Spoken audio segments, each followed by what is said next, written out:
আমি যখন সকালবেলা ঘুম থেকে উঠে আমার ননদকে ডাকতে যেতাম তখন দেখতাম তার পুরো বিছানা ভিজা, মাঝে মাঝে সাদা চাদরের উপর রক্তের দাগও দেখতে পেতাম। আমার খুবই জানতে ইচ্ছা করতো যে সে রাত্রিবেলা কি এমন করতো। এই জন্য আমি একদিন তার ঘরের মধ্যে লুকিয়েছিলাম। এরপরে সেদিন আমি যেটা দেখলাম সেটা দেখার পর আমার বুকের ভেতরটা কেঁপে উঠলো। আমার নাম দিশা। একদিন আগেই আমার স্বামী সোহেলের সাথে আমার বিয়ে হয়েছে। আমার শ্বশুর বাড়িতে সোহেলের ছোট বোন আর তার মা থাকতো। সোহেল তো ছোটবেলায় তার বাবাকে হারিয়েছে। আজ আমার শ্বশুর বাড়িতে প্রথম দিন। সকালবেলা ঘুম থেকে ওঠার পরেই শাশুড়ি মা আমাকে বললেন, বৌমা আজকে তোমাকে মিষ্টি কিছু রান্না করতে হবে। আজ তোমার এই বাড়িতে প্রথম দিন। এই বাড়ির নিয়ম অনুযায়ী নতুন বউদেরকে রান্নাঘরে ঢোকার আগেই 2 রাকাত নফল নামাজ পড়তে হয়। এরপরে রান্নাঘরে ঢোকেই মিষ্টি কিছু বানাতে হয়। কিন্তু সমস্যা হচ্ছে যে আমি তো রান্না করতে পারি না। আমি আমার বাবা মায়ের একমাত্র মেয়ে ছিলাম। পড়াশোনা করার ক্ষেত্রে আমি বেশিরভাগ সময়টাতেই বাড়ির বাহিরে থাকতাম। আমার শাশুড়ি মা খুবই ভালো ছিলেন। তিনি আমাকে বললেন যে কোনো ব্যাপার নয়, আমি তোমাকে সবকিছু শিখিয়ে দিব।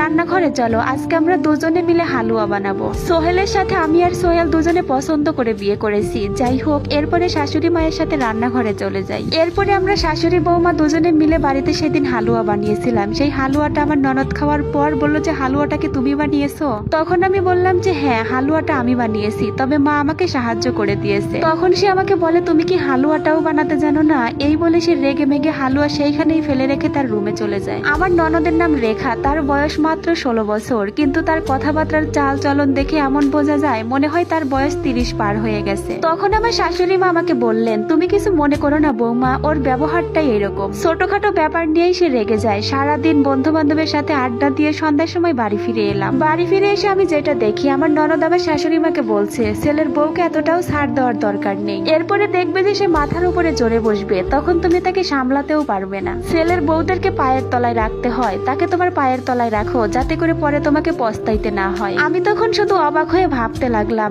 এতটুকু একটা মেয়ে, কিন্তু এত বড় বড় কথা সে শিখলো কোথা থেকে? তাও আবার এত জঘন্যতম খারাপ কথাবার্তা। একদিন আমার শাশুড়ি মা আমাকে ডেকে নিয়ে বললেন, বৌমা কাল থেকে রেখার স্কুল শুরু হয়ে যাবে। সকালবেলা তুমি ঘুম থেকে ওঠার পরেই ওকে ডেকে দিও। ওর তো দেরিতে ঘুম থেকে ওঠার অভ্যাস হয়ে গেছে। আমি তো সকালবেলা বাহিরে হাঁটতে যাই, তাই আমি তো আর ওকে ডাকতে পারবো না। আমি বললাম যে ঠিক আছে মা, আমি ওকে প্রতিদিন ডেকে দিব, কিন্তু ভেতরে ভেতরে আমি অনেক ভয় পাচ্ছিলাম। আমি যদি তাকে প্রতিদিন সকালবেলা ডাকতে যাই আর সে যদি আমার উপর রেগে যায়, তখন আমি কি করব? যাই হোক, এর পরদিন সকালবেলা আমি বাড়ির সবার জন্য নাস্তা তৈরি করলাম। এরপরে খুবই ভয়ে ভয়ে আমার ননদের ঘরে গেলাম। আমি সকালবেলা যেই মাত্র ওর ঘরে প্রবেশ করলাম, তখনই আমার বুকের ভেতরটা কেঁপে উঠলো। তার পুরোটা বিছানা ভেজা। এমন মনে হচ্ছিল যে তার বিছানায় কেউ একজন হয়তো বা পানি ঢেলে রেখেছে। আর জায়গায় জায়গায় সাদা চাদরের উপর রক্তও দেখা যাচ্ছে।